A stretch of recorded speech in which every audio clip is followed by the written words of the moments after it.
നിങ്ങൾ മറ്റുള്ളവർക്കൊരു ഗിഫ്റ്റ് കൊടുക്കാൻ തീരുമാനിച്ച അവസാനം അവർക്കൊരു തലവേദന ഉണ്ടാക്കിയവരാണോ എങ്കിൽ ഈ വീഡിയോ നിങ്ങൾക്കുള്ളതാണ്. Welcome to slightly scripted and this is rule number 2 of 50 unwritten rules that you must follow.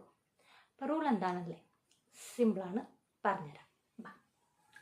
Rule number 2, if you want to gift multiple person, do not ask them to choose in front of each other.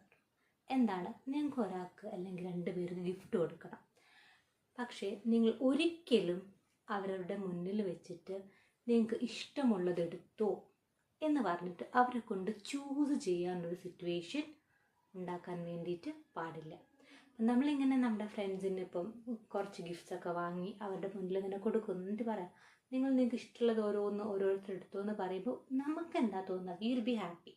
എന്താ നമ്മൾ നമ്മുടെ ഫ്രണ്ട്സിന് gift ചെയ്യാണ്, അപ്പോൾ what we will feel like അവർ അതുപോലെ ഹാപ്പിയാണ്, അവർക്ക് ഗിഫ്റ്റ് കിട്ടില്ലേ.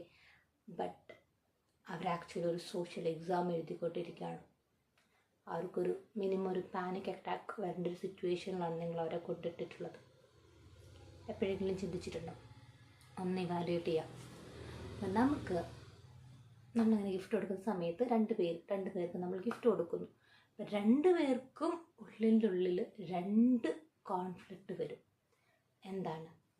ഒന്ന്, they need the best gift, അവർക്ക് ഇഷ്ടപ്പെട്ടൊരു സാധനം അവർക്ക് എടുക്കണം എന്നുണ്ടാവും. ദ സെയിം ടൈം അവർക്ക് എന്തും കൂടെ ഉണ്ടാവും, ഞാനിതെടുത്താൽ മറ്റേ ആൾ എന്ത് ചിന്തിക്കും എന്നൊരു സിറ്റുവേഷനും കൂടെ അവരുടെ മനസ്സിലുണ്ടാവും.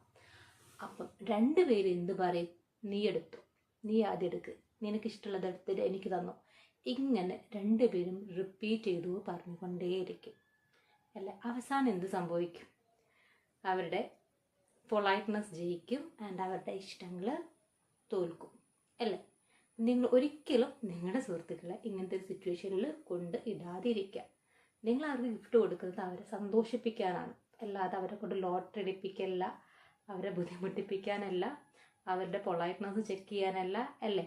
അപ്പോൾ ഇനി മുതൽ നിങ്ങൾ നിങ്ങളുടെ ഫ്രണ്ട്സിന് ഗിഫ്റ്റ് കൊടുക്കാൻ, മൾട്ടിപ്പിൾ പേഴ്സൺസിന് ഗിഫ്റ്റ് കൊടുക്കാൻ വേണ്ടിയിട്ട് വിചാരിക്കുന്നുണ്ടെങ്കിൽ നിങ്ങൾ എന്താ ചെയ്യേണ്ടത്? 2 കാര്യം നിങ്ങൾക്ക് ചെയ്യാം ഈ ഒരു സിറ്റുവേഷൻ ഒഴിവാക്കാൻ വേണ്ടിയിട്ട്. ഒന്നാമത്തെ കാര്യം, നിങ്ങൾക്ക് തന്നെ ഗിഫ്റ്റ് ചൂസ് ചെയ്തിട്ട് ഇയാൾക്ക് എന്ന് പറഞ്ഞിട്ട് ചൂസ് ചെയ്തിട്ട് നിങ്ങൾക്ക് കൊടുക്കാം. അല്ലെങ്കിൽ കംപ്ലീറ്റ്ലി സെയിം ആയിട്ടുള്ള ഒരു ഡിഫറൻസും ഇല്ലാത്ത സാധനങ്ങൾ എല്ലാവർക്കും വാങ്ങിയിട്ട് അവർ കൊടുക്കാം. അപ്പം അങ്ങനെ സിറ്റുവേഷൻ ആണെങ്കിൽ ഒരു കൺഫ്യൂഷൻ ഇല്ല, കോമ്പറ്റീഷൻ ഇല്ല, ഒരു കോൺഫ്ലിക്റ്റും വരാനില്ല. നിങ്ങൾ കൊടുക്കുന്ന ഗിഫ്റ്റ് ഇപ്പോൾ വലുതാണെങ്കിലും ചെറുതാണെങ്കിലും അത് നിങ്ങൾ തന്നെ പ്ലാൻ ചെയ്ത് കൊടുക്കുമ്പോഴാണ്, അവരുടെ കയ്യിലേക്ക് കൊടുക്കുമ്പോഴാണ് അവർ ഏറ്റവും ഹാപ്പി ആവുന്നത്. ഈവൻ ഇഫ് എത്ര ചെറിയൊരു ഗിഫ്റ്റ് ആയാലും നിങ്ങൾ തന്നെ പ്ലാൻ ചെയ്ത് അസൈൻ ചെയ്ത് അത് ഈ ആൾക്ക് എന്ന് പറഞ്ഞ് കൊടുക്കുമ്പോൾ ഈ മറ്റേ കിട്ടുന്ന ആൾക്ക് എന്താ തോന്നുക, യെസ് അത് ഈവൻ എനിക്കായിട്ട് വാങ്ങിയ ഗിഫ്റ്റാണ് എന്ന് തോന്നും. ബട്ട് ഇൻ കേസ് നമ്മളിങ്ങനെ കൊടുക്കുകയാണ്, നിങ്ങൾ 2 പേർക്കും കൊടുത്തിട്ട് നിങ്ങൾ ചൂസ് ചെയ്ത്, അപ്പോൾ എല്ലാവർക്കും തോന്നുക എനിക്ക് നല്ല ഗിഫ്റ്റ് വേണം. ബട്ട് അതർ സൈഡിൽ അവർക്ക് തോന്നും ഞാൻ ഗ്രീഡി ആണെന്ന് ആർക്കും തോന്നാനും പാടില്ല. ഈ 2 കാര്യങ്ങൾ അവരുടെ മനസ്സിൽ കിടന്നിങ്ങനെ കറങ്ങും. അവസാനം എന്താ സംഭവിക്കുക? ഏറ്റവും പൊളൈറ്റ് ആയിട്ടുള്ള ഒരാൾക്ക് അയാൾക്ക് ഇഷ്ടപ്പെട്ട ഒരു സാധനം കിട്ടാതെയാവും. എപ്പോൾ? നിങ്ങൾ ചോയ്സ് കൊടുക്കുന്ന സമയത്ത്. അല്ലാത്ത സമയത്ത് എന്താ, നിങ്ങൾ കൊടുക്കുന്ന ഗിഫ്റ്റാണ് അവർ വാങ്ങുന്നത് and they will be completely happy with that.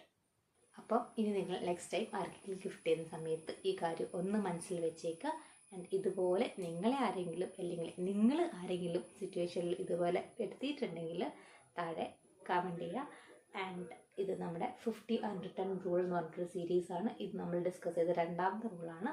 അപ്പോൾ ഇതുപോലെ ബാക്കി റൂൾസും ഞാൻ പറയുന്നുണ്ടാവും. അപ്പം നിങ്ങൾ എന്ത് ചെയ്യാമെന്ന് വെച്ചാൽ വീഡിയോ മിസ്സാവാതിരിക്കാൻ വേണ്ടിയിട്ട് ചാനലൊന്ന് സബ്സ്ക്രൈബ് ചെയ്യുക. വീഡിയോ ഇഷ്ടപ്പെട്ടാൽ ലൈക്ക് ചെയ്യുക. എന്തെങ്കിലും ഉണ്ടെങ്കിൽ താഴെ കമൻറ്റ് ചെയ്യുക. ഇനി നിങ്ങൾക്ക് ഏതെങ്കിലും അൺറിട്ടൺ റൂൾസ് ഞാനിങ്ങനെ പറയണമെന്ന് ഉണ്ടെങ്കിൽ അത് നിങ്ങൾക്ക് കമൻറ്റ് ബോക്സിൽ മെൻഷൻ ചെയ്യാം. Thank you.